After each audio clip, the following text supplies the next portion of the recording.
اچھا یہ آپ منسٹر رہے، مجھے پتہ ہے منسٹرز کو تو بڑا زبردست پروٹوکول ملتا ہے، اور کئی ایسے پولیٹیشنز ہیں ان کی تو ڈریم ہے کہ وہ ایک دفعہ منسٹر بن جائیں. سو آپ منسٹر بنے، آپ کو وہ کچھ چسکا وسکا نہیں لگا پروٹوکول کا کہ آپ کہیں کہ میں نے پھر بننا ہے اور کسی پارٹی کے ساتھ افیلیٹ ہونا ہے؟ دیکھیں، پاور کا ایک نشہ ہوتا ہے، اور وہ ہمارا تو خیر بہت ایک چھوٹا سا وہ تھا، پیریڈ تھا جو بھی تھا وہ تھا. لیکن آپ اندازہ لگائیں کہ جو پولیٹیکل فگرز ہیں جو ایک دفعہ پاور میں آئے ہیں، وہ مرتے دم تک اس کوشش میں رہتے ہیں کہ ہم دوبارہ پاور میں آ جائیں، ملک جائے بھاڑ میں، لوگ جائیں بھاڑ میں. اور جب وہ اس قابل نہیں رہتے، پھر وہ اپنے بچوں کو اور بچوں کے بچوں کو اس چیز میں لے آتے ہیں. آپ یہ چیز ویسٹرن کنٹریز میں کہیں دیکھا ہے آپ نے کہ فیملیز ہی آ جائیں اور وہی ایک کے بعد کینیڈیز دوسرا اور تھوڑے سے، دوسرے کے بعد تیسرا؟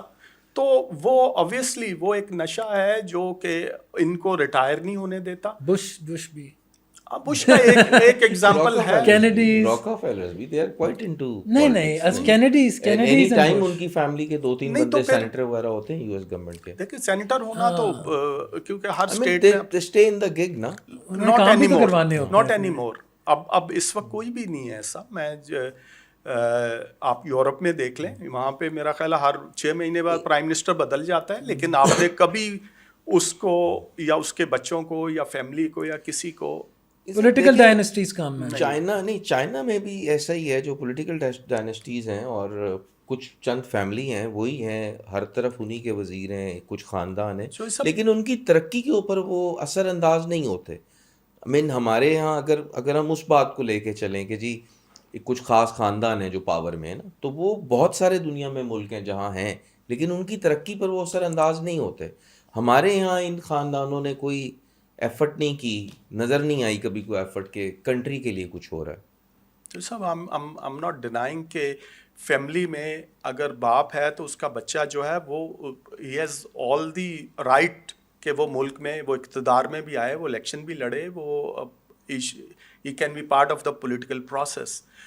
ڈس اپوائنٹمنٹ وہاں ہوتی ہے کہ جب نئی جنریشن جو باہر سے بھی پڑھ کے آتی ہے، جس کے پاس ان کے پیرنٹس کا ایک پورا تجربہ بھی ہوتا ہے، ہر چیز ہوتی ہے، اور اس کے بعد وہ بھی جو ہیں وہ بھی پرفارم نہ کریں یا سرٹن پریکٹسز میں پڑ جائیں، تو دیٹ از جو ہے بہت ہی ڈس اپوائنٹنگ چیز ہے. ان کو تو ایکسیل کرنا چاہیے. یہاں پہ بدقسمتی سے میں نے یہ دیکھا ہے، آئی مین نو نیمس، لیکن جو پولیٹیکل لوگوں کے بچے ہیں وہ ان سے بھی زیادہ، میں کرپٹ تو نہیں کہوں گا، اسپوائلڈ کہہ دیتا ہوں. وہ اب نئے طریقوں سے کرپشن کر لیتے ہیں. نہیں بٹ وہ نہیں ہونی چاہیے نا یہ ہونی چیزیں. نہیں چاہیے. یہ ایک ایگزامپل سیٹ نہیں کرنی چاہیے، یہ پریکٹسز نہیں ہونی چاہیے کہ وہ آپ کو پتہ ہے. ابھی ریسنٹلی آپ نے بھی دیکھا ہوگا سوشل میڈیا پہ کہ وہ برٹش پرائم منسٹر ٹرین سے اترا ہے اور اس نے بیگ اپنا پکڑا ہوا ہے. اس کو ریسیو کرنے والے نے کہا بیگ مجھے پکڑا دے، کہتا نہیں آئی ول ہولڈ اٹ.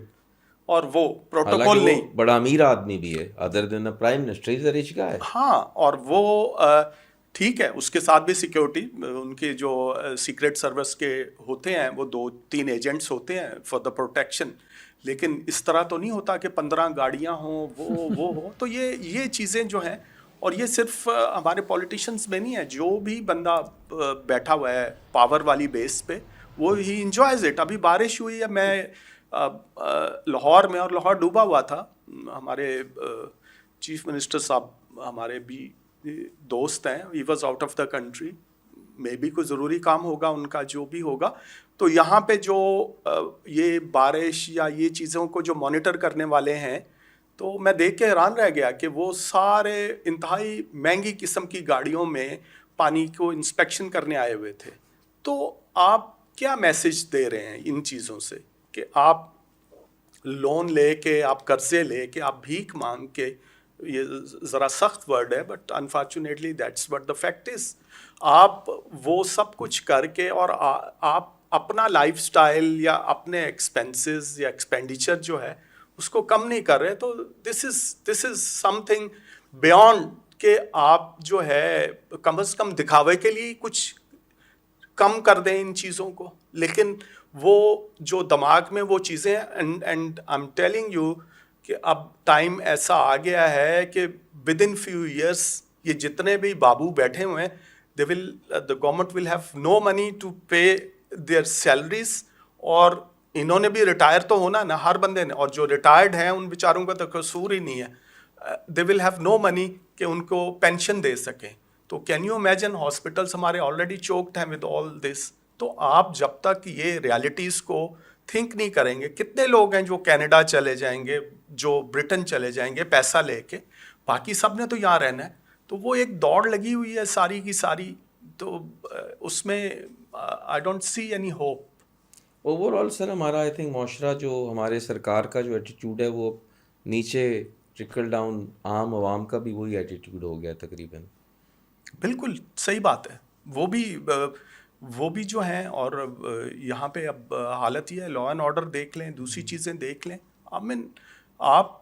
آپ ایک فروٹ کی ریڑھی لگی ہوئی ہے, اس پہ پھل پڑا ہوا ہے سامنے, اور ایک بندہ گاڑی میں آتا ہے اور وہ 10-15 ہزار روپے کا فروٹ لے کے چلا جاتا ہے, اور وہاں سے ایک بچہ گورنمنٹ کے اسکول سے آ رہا ہے اور وہ جو ہے ایک انگور کے چند دانے تک نہیں لے سکتا, وہ دیکھ رہا ہے ساری چیزیں.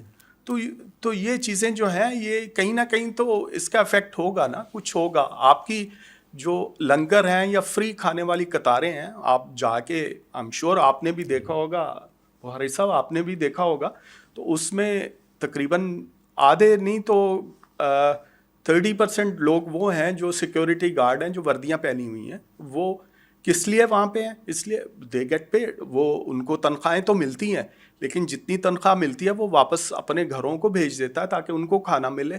خود وہ لنگر سے کھانا لیتا ہے اور وہ کھاتا ہے.